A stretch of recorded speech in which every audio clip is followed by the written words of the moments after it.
avise para... Sí. Muy buenos días a todas y todos ustedes. Estamos aquí en canalpatrio.tv, voz imagen de la sociedad civil, en el programa Espacios de Diálogo de Mujeres Insurgentes, agrupación política local. El día de hoy tenemos el gusto de recibir a nuestros compañeros, a estos jóvenes, a Pablo Roa y a Óscar Vázquez Muñoz. Desde luego está en la conducción una servidora, Beatriz Gallardo, y nuestro compañero Raúl Paz, a quien les agradezco a todos ustedes de que estén sintonizando este programa. Bueno, esta es una oportunidad enorme de contar con la presencia de jóvenes. Yo creo que los jóvenes nos nutren, nos alientan, nos dan esperanza de que las cosas van a salir bien. ¿Quién es Pablo Roa? Bueno, Pablo Roa es un asesor político de la Dirección Nacional del Partido del Trabajo y Óscar Vázquez Muñoz es filósofo, psicólogo y músico. Bienvenidos, compañeros. Integrante de...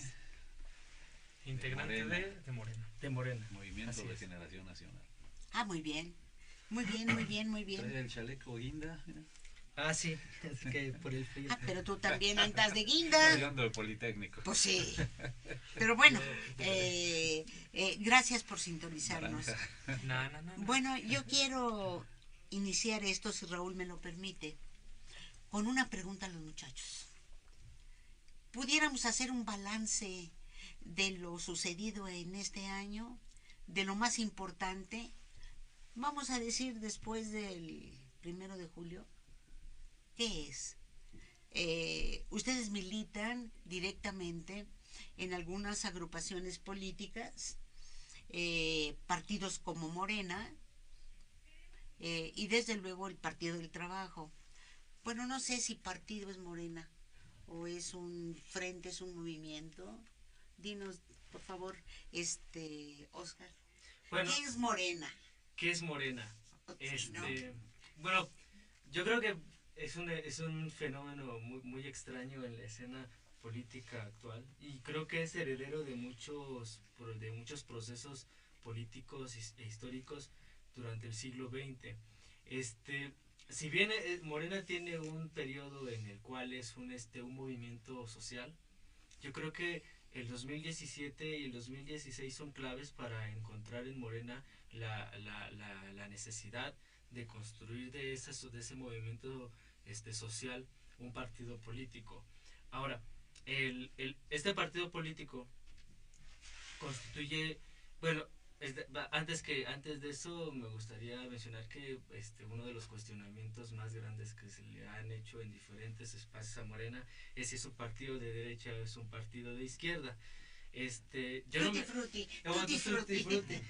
creo que ese concepto de derecha e izquierda es impreciso. Bueno, yo le echaría más que nada la culpa a Norberto Bobbio, que fue uno de los que hizo más atractivo y más famosos esta visión entre derecha e izquierda.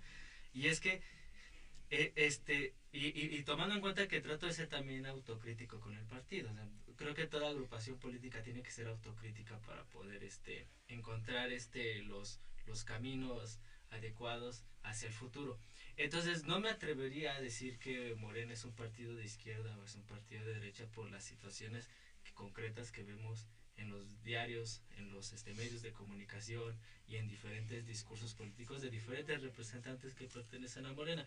Pero yo lo que sí creo es que si del 1 de julio ganó Andrés Manuel con unas votaciones récord, y si se ganó la mayor cantidad, sino casi todas las representaciones junto con la coalición, porque también hay una gran importancia de este trabajo, es porque Morena lo que ha buscado durante este proceso ha sido aglutinar a los diferentes movimientos, representaciones y sectores políticos, sociales que han estado en la escena mexicana y han sido algunos vistos y otros han estado como que en el olvido del plano político. Raúl. Bueno, continuando con Morena. ¿Qué es Morena? Es la amalgama de una serie de organizaciones que se integran al llamado de Andrés Manuel López Obrador, cuando él decide dar el paso que ya había anunciado para salirse del Partido de la Revolución Democrática, decepcionado por la forma de conducirse este partido, la suscripción del Pacto por México, entre otros elementos que llevaron a esa ruptura, con todo y que había sido su candidato, los llevó a tener representaciones legislativas al PRD enormes, y bueno, se da esta ruptura, y a partir de ese momento Andrés Manuel, con la autoridad moral que tenía en torno al perredismo y amplios núcleos de la ciudadanía, constituye su partido, da el paso para solicitar al Instituto Nacional Electoral, en primer lugar, para notificarle la intención de constituir el partido en 2013, 2012, 2013, no recuerdo la fecha, porque es en el año siguiente a la elección federal, fue la del 12, entonces notifica en el 13, realiza las asambleas estatales para constituir el partido, las hizo en casi todo el país, con un gran número de afiliados, que no militantes. Aquí es donde se confunden hasta los expertos en esta materia, en que son militantes, no, son un gran número de afiliados. Saca adelante exitosamente las asambleas, constituye el partido, recibe el registro, y sorpresivamente en su primera participación electoral irrumpe en las cámaras con una buena representación, disputando el tercer lugar al Partido de la Revolución Democrática, y con la amenaza de que los iba a rebasar, y los rebasó tal cual sucedió, y bueno, gana la presidencia. Incluso ahorita que señalabas a propósito de la coalición que se convierte en gobierno, Juntos Haremos Historia, en este momento lo pensé, es que Andrés Manuel y Morena, hasta sin el PT y sin el Partido Encuentro Social, hubiera ganado. ¿Cuántos votos le aportó el PT y cuántos votos le aportó el PES a la elección presidencial? Pero bueno, eso es otra cosa, porque finalmente, gracias a los votos que tiene el PT, a los legisladores que consiguió y a los que obtuvo también el Partido Encuentro Social, pues Morena tiene una mayoría en la Cámara de Diputados y en el Senado de la República, pero sin embargo, a pesar de todo, no les alcanza para modificar la Constitución. No reúnen los 2/3 para poder hacer estas modificaciones constitucionales que se han propuesto y que tienen que negociar con los otros partidos. Ya lo sabemos de qué manera, bien con vía del convencimiento o vía de la compra de votos, la compra de apoyos, porque esto se ha usado tradicionalmente en el pasado. Pero bueno, ¿cuáles son las perspectivas de Morena rumbo a lo que viene? Son halagadoras, porque han construido un presupuesto que se está debatiendo en el Congreso de la Unión para ser aprobado, en el que hay coincidencia que es un programa en lo social asistencialista y que le lleva, lo platicábamos hace 2 días, a construir su clientela electoral. Pero esto no es condenable, todos lo han hecho. El PAN lo hizo en el gobierno, el PRI lo hizo en el gobierno, el PRD lo ha hecho desde los gobiernos estatales que ha presidido, porque ¿para qué se constituye un partido político? Para buscar el poder, para ganar la presidencia, que algunos lo han conseguido, bueno, 3 en la época moderna, PNR convertido en PRM, después en PRI, Partido Acción Nacional y actualmente Movimiento Regeneración Nacional con Andrés Manuel López Obrador. Porque pues, ese es el objetivo, ganar el poder y conservarlo. Yo creo que en ese sentido, ahora que, sobre todo con lo que mencionaban anteriormente sobre el papel, la importancia del papel histórico que tienen los jóvenes en la actualidad, y pensando en ser también ser autocrítico desde Morena, yo creo que hace falta una autocrítica que también trata de ir hacia otros partidos políticos. Es que se necesita hacer una reconstrucción o una innovación de diferentes conceptos que se usan desde lo político. Por ejemplo, me he encontrado en clases o en capacitaciones a nivel político donde aún se usan conceptos clásicos como que la política es la búsqueda del poder para poder maniobrar en las diferentes administraciones o tener más accesibilidad a diferentes maniobras sociales. económicas o políticas. A mí me parece que es una concepción ya muy arrebasada, ¿no? Y además creo que es una visión muy fetichizada de lo político. Yo creo que si se tendrían que hacer una modificación a los programas o a la visión de entender a la política, lo primero que tendría que hacerse es acabar con el concepto de poder. Yo más bien creo que la política es la búsqueda de la afirmación de la vida a partir de procesos democráticos y de elección y de la libertad que existe entre los diferentes sectores de una sociedad. Entonces, eso ya sería cambiar el rumbo de entender la política. Dejar de hacer una política fetichizada que busca el poder para empezar a pensar la política desde una afirmación de la comunidad, porque un representante es alguien que afirma a la comunidad. Entonces, no se fetichiza, es un delegado del poder. Y hay una frase que a mí me gusta mucho, que dice: quien quiera hacerse gobernar, hágase servidor del pueblo.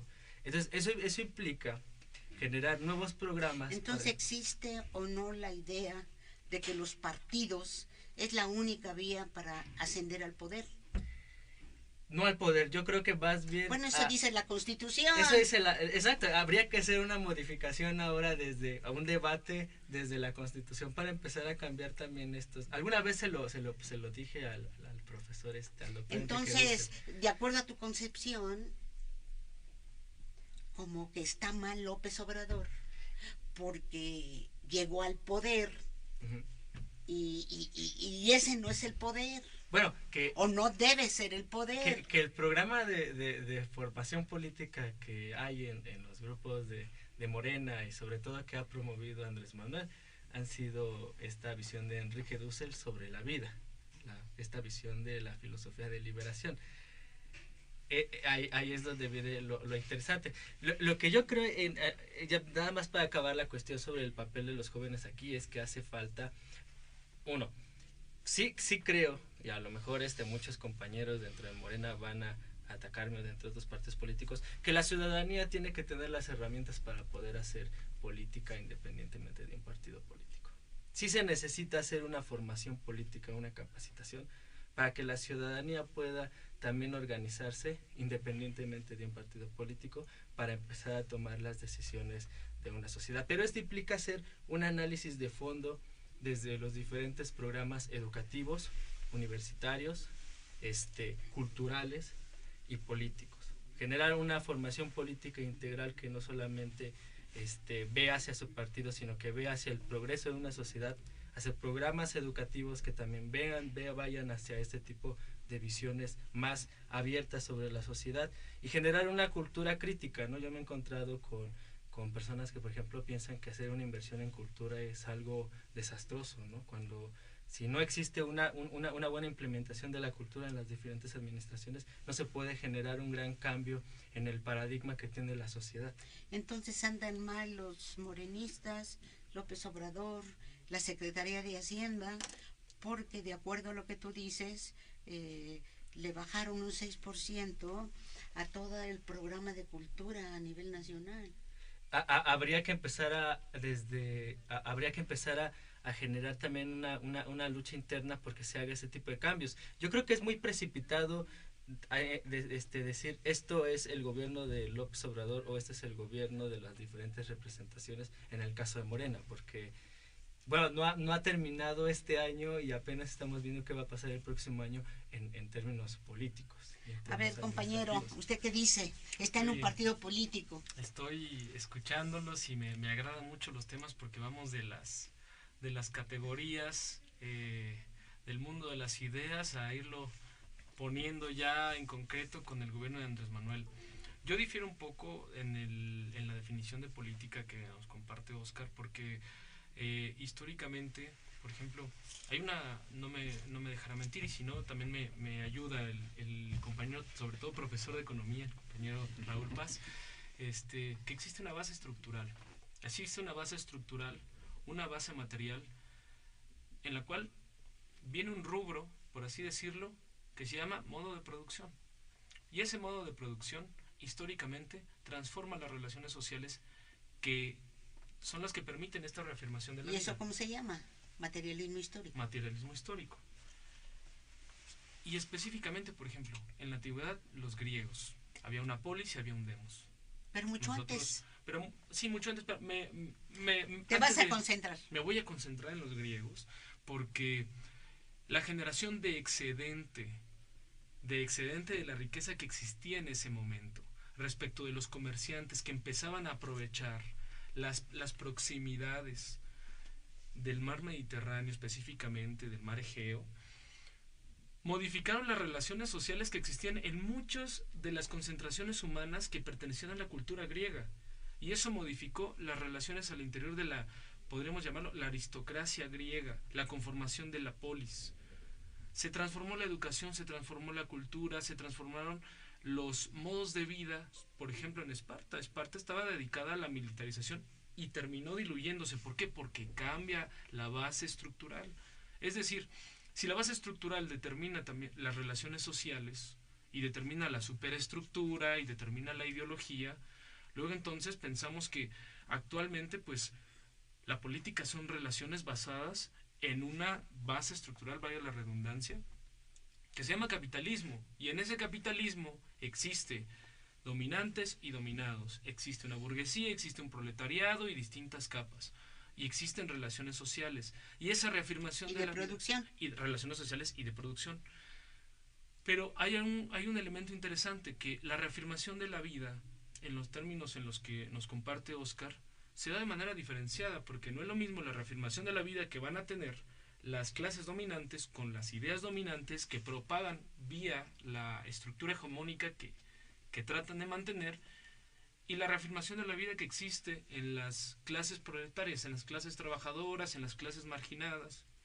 Entonces, si estamos pensando eso, entonces tiene que haber un análisis sobre la disputa del poder para saber qué tipo de reafirmación de la vida es la que vale, en el entendido de que existe una lucha de clases, pero además la reafirmación de la vida en los términos en los que beneficie a un país donde las mayorías están más de 50 millones en pobreza, 20 millones en pobreza extrema, 94 millones en situación de vulnerabilidad. Hay un problema estructural de fondo en términos económicos, en términos políticos, en términos institucionales, en términos sociales. Entonces, no, yo creo que la política es una disputa del poder, pero para disputar ese poder hay una construcción de relaciones. Y en esa construcción de relaciones también hay una construcción de realidades, una construcción de conocimiento, una construcción de instituciones. Y ahí sí yo me iría a lo que dice Óscar, ¿no? Hay que hacer una revisión y una pelea desde el partido que ahorita tiene el poder. Y hay una construcción quieras o no, de tres elementos fundamentales: la construcción de la base política, la construcción de la base teórica, la construcción de la base ideológica y hasta la construcción, un cuarto elemento, de la base programática. Ahora, yo no me pelearía con lo que dice Óscar, porque creo yo que como partido, y es lo que comparto con los compañeros dentro del Partido del Trabajo, que nosotros, en términos muy reduccionistas, y también me van a tirar un poco los que escuchen esto, pero creo que estamos abocados a dos cuestiones en términos muy generales. Lo primero es entender cómo se construyen las relaciones humanas, las condiciones en las cuales se construyen.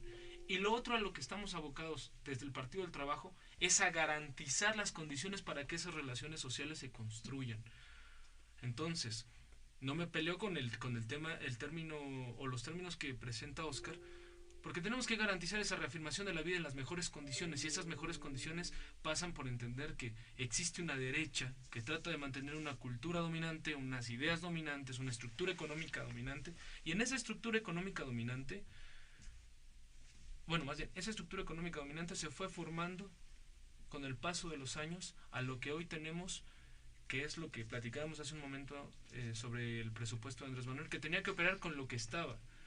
Pero, y aunque no podemos determinar cuál va a ser el carácter de los 6 años, pero a mí me preocuparía si se cumple esa frase que conocemos, que es: en política forma es fondo, y se está equivocando en las formas. Porque ahorita tenemos aquí, los compañeros nos compartieron en qué está basado el presupuesto, que luego, si lo podemos subir al programa, es un comparativo de cómo estaba el presupuesto en el 2018 al 2019, y aquí vemos, independientemente de las disminuciones, tenemos 3 pilares fundamentales: trabajo y previsión social, energía y turismo. Y luego le sigue bienestar, defensa nacional y educación pública. Una primera lectura personalmente sería: mantienen las estructuras de orden y el principal motor, o los dos principales motores de la economía, y tratas de apaciguar esas contradicciones sociales que se generaron, porque esas contradicciones fueron, la elevación de esas contradicciones fue lo que derivó en el tsunami de votos que llegó para la coalición. Entonces, tranquilizas a la gente, estableces un pacto social, no te metes con los empresarios porque no hay un aumento de impuestos, que es una de las principales formas de redistribución de la riqueza, y garantizas que haya motores de crecimiento y de desarrollo estables. Pero, ¿y dónde está el acompañamiento de la gente? ¿Dónde están los mecanismos que van a observar el ejercicio presupuestario? Esas disminuciones, por ejemplo, el tema de que sea un error o no sea un error de las universidades, ese respeto a la autonomía, pues tenemos que decirlo. O sea, la separación que tiene una casta universitaria que gana casi 200,000 pesos mensuales, pues te separa también ideológicamente, porque en el individuo también se cumplen esas tres premisas, ¿no? Hay una base económica material, que es un salario que prácticamente más de la mitad de la población ve como inalcanzable, que son más de 100,000 pesos mensuales.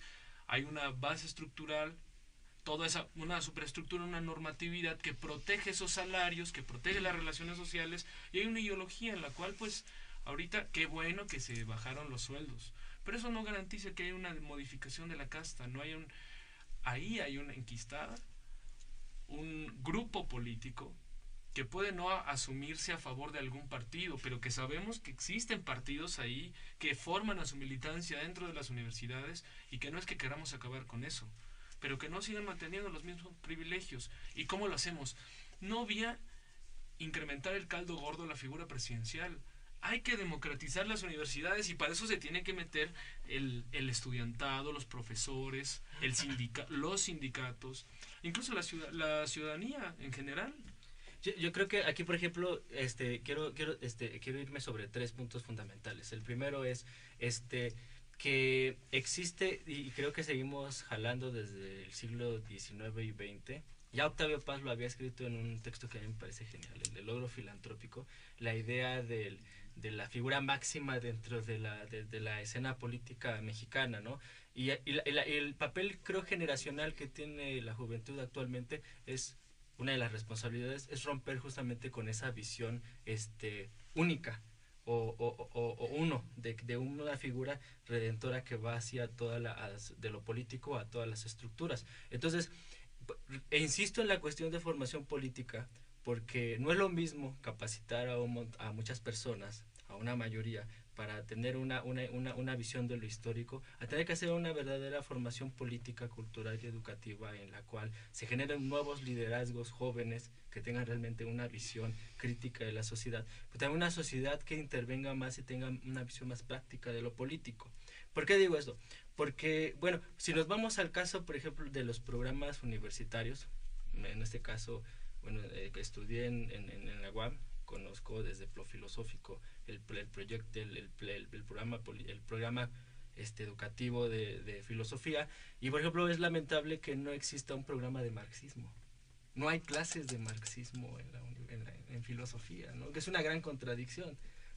Y no existe un programa de filosofía marxista, no existe un programa de historicismo crítico latinoamericano, no existe un programa educativo de cómo el filósofo puede llegar a lo político, a lo social, para también intervenir como un actor que puede participar, por ejemplo, en lo cultural o en lo crítico, en el análisis de lo ideológico. Entonces, nos vemos también con un tema que en los diferentes niveles ya de toma de decisiones a nivel universitario rechazan proyectos críticos. O sea, no puedes hacer una maestría o un doctorado en pensamiento marxista, ¿no? Vamos a analizar el tema de los trabajos o conceptos básicos de Lenin, ¿no? Vamos a analizar el marxismo en América Latina, ¿no?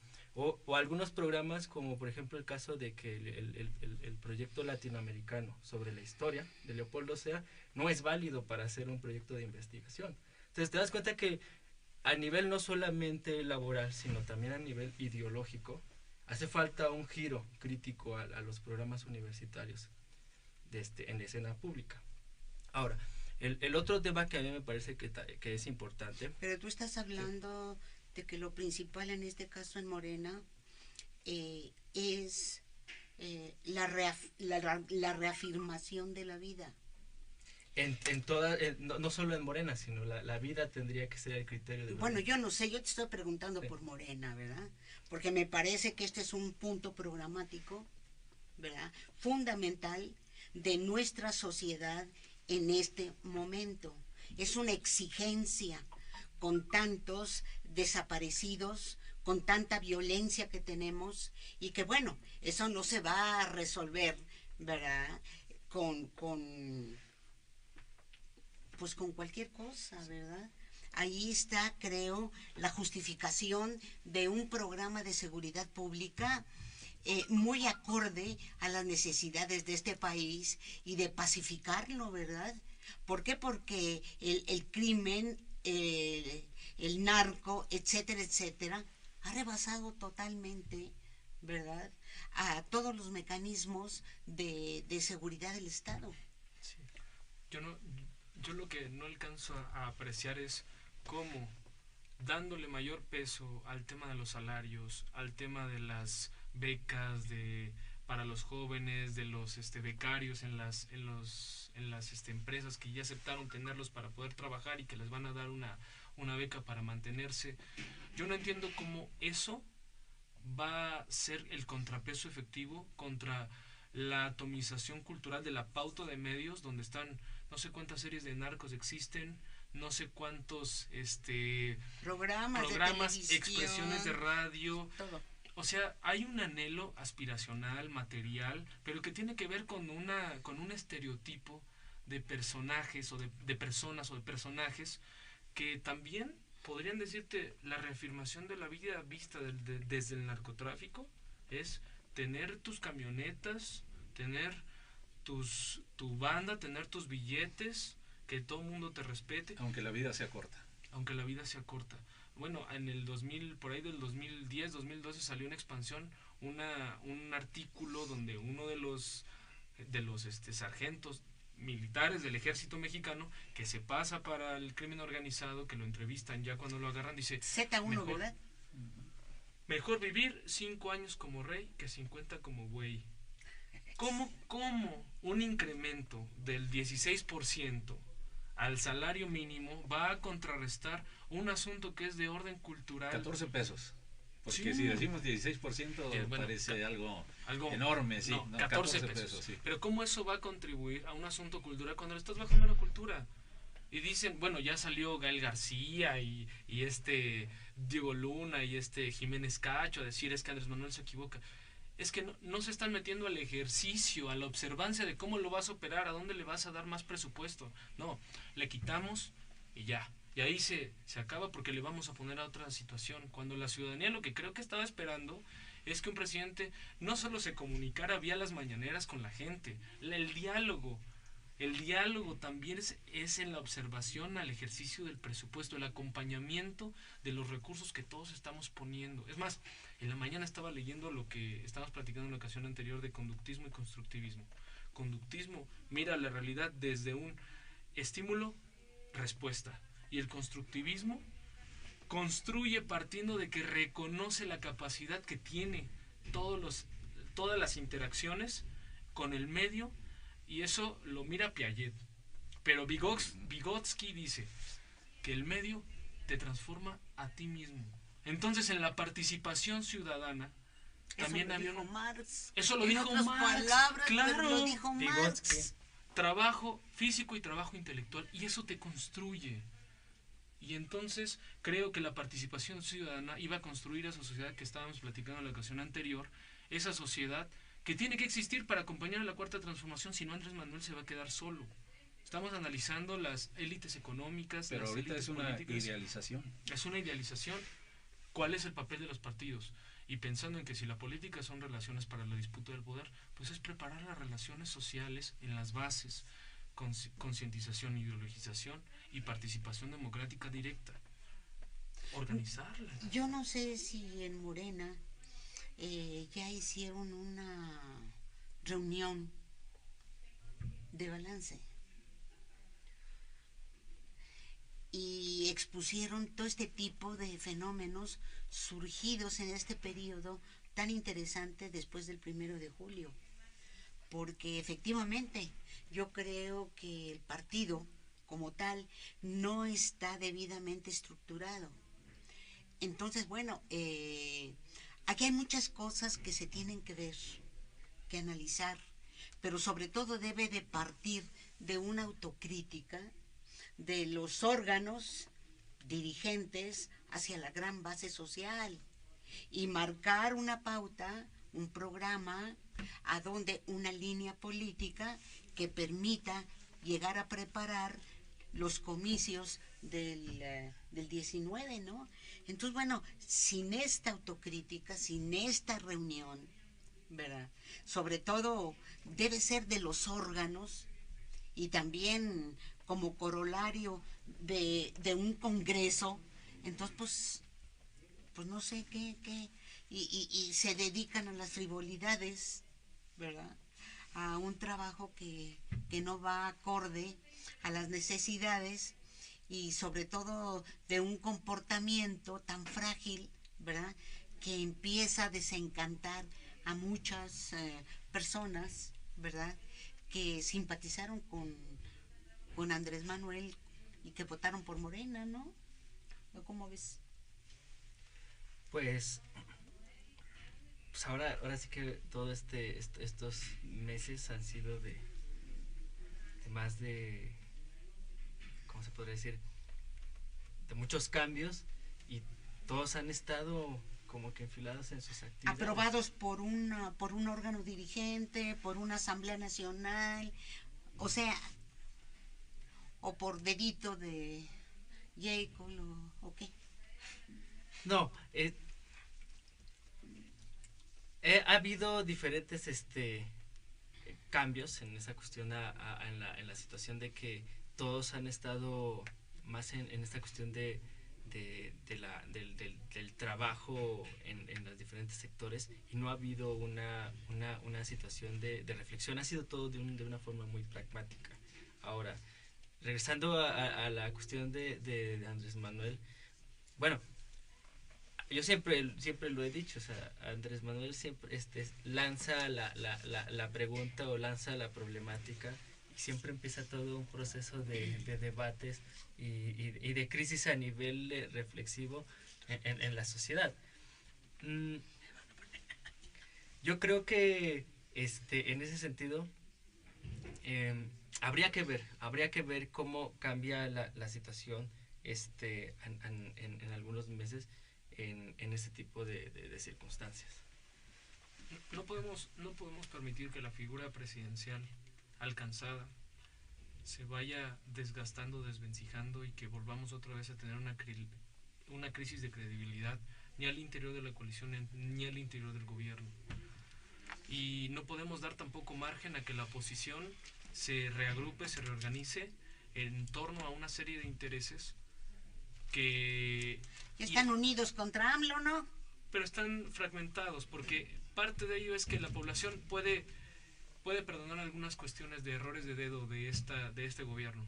Lo que sí todavía no perdona y todavía no logra sobrepasar es precisamente el hartazgo, el encono social que generó todos los gobiernos, tanto del PRI como del PAN, y que ahorita ellos se ponen exigentes en un afanoso y cínico esfuerzo por decirle a Andrés Manuel lo que no está haciendo bien, y todavía tenemos la posibilidad de decirles: ustedes miren, cállense. O sea, si estamos ahorita en un problema serio, estructural, es por ustedes, y que no nos permite crear coyuntura. El problema en esto es que lo comentábamos en el programa anterior, sí. Los colaboradores de Andrés no han estado a la altura de las necesidades del gobierno de Andrés Manuel. Esos errores de dedo como que se han repetido. Esa amenaza de Durazo en torno al asunto de la Guardia Nacional, o si no la aprueba los diputados, vamos a regresar a los militares a los cuarteles.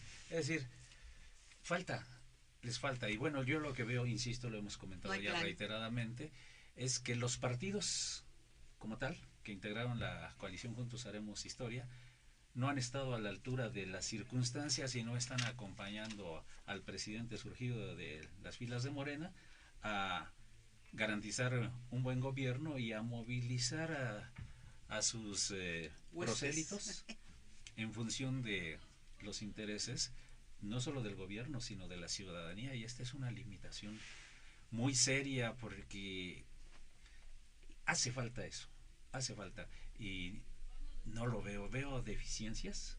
Sí tengo conocimiento de que no solo Dussel sino otras personas están construyendo un proceso de formación de política ideológica teórica, pero es en élites y no trasciende hacia abajo. Y en base a la innovación. Sí, y cuando mencionas esto de la ciudadanía, de una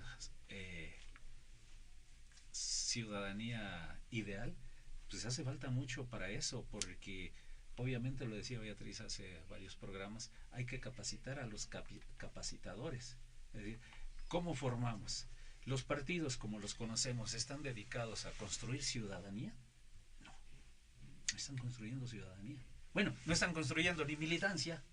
Pues sí, es el problema. Esa es una limitación, porque tienen afiliados. ¿Para qué queremos que construyan ciudadanía? Para eso están tantas ONGs. Sí, para nosotros las normas básicas del militante son militar, cotizar, estudiar y luchar.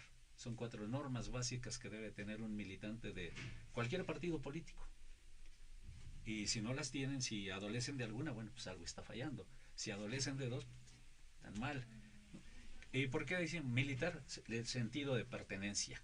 Cotizar, aportar en económico para el mantenimiento del partido, ¿sí? Y de todas sus actividades. Estudiar, para prepararnos, estudiar la realidad nacional, la realidad internacional y todo lo que tenga que ver con ellos. Y luchar, lo que decimos, estar preparados para movilizarnos, para estar con base en a un programa. A un programa del partido, a toda una estrategia y toda una táctica. Y no lo decimos por ustedes, ¿no? Lo decimos en función de lo que vemos en lo que sucede en los partidos políticos. Lo que no estamos viendo hoy, lo he dicho reiteradamente, están convertidos desde hace años en maquinarias electoreras, ni siquiera electorales, electoreras, preparándose para los procesos. Es cierto que los rebasa la realidad a veces y los procesos electorales están a la vuelta de la esquina, ya están los de 2019 en Puerta, Baja California, me parece, Aguascalientes y otros más. Durango, ¿sí? Baja California, y me está faltando otro. Bueno, yo quiero agradecer desde luego a Pablo Roa, y a Oscar Muñoz, sí, ¿verdad?, que hayan estado aquí con nosotros, y desde luego a Raúl Paz, que hayan estado con nosotros en este programa, en esta mesa de debate. Siento que nos faltó mucho tiempo. Vamos a ver cómo continuamos con esta charla tan importante. Creo que tanto el deseo de Raúl Paz como el mío propio es el de poder aportar, el de poder orientar desde otro punto de vista lo que vemos, lo que sentimos que son deficiencias, limitaciones de clase, y desde luego el que se va opacando cada vez más la perspectiva de participación económica, política, social, desde un punto de vista militante. Les agradezco, gracias a Vanessa, gracias, y nos vemos el próximo lunes. No, es Navidad. Ah, sí, no, el próximo jueves. Vamos a ver si el miércoles, pero veremos con Vanessa, pero le deseamos a usted que pase una Nochebuena agradable con su familia. Cuídese mucho, no ande por la calle de baile en baile, porque en esta ciudad se han incrementado muchísimo las agresiones, los robos, la delincuencia organizada. No es una mentira, es una realidad. Así es que cuídese, por favor. Hay que ser cautos, hay que ser prudentes, y en casita nos la pasamos más. Quiéranse mucho. Muchas gracias. Saludos a Gaby.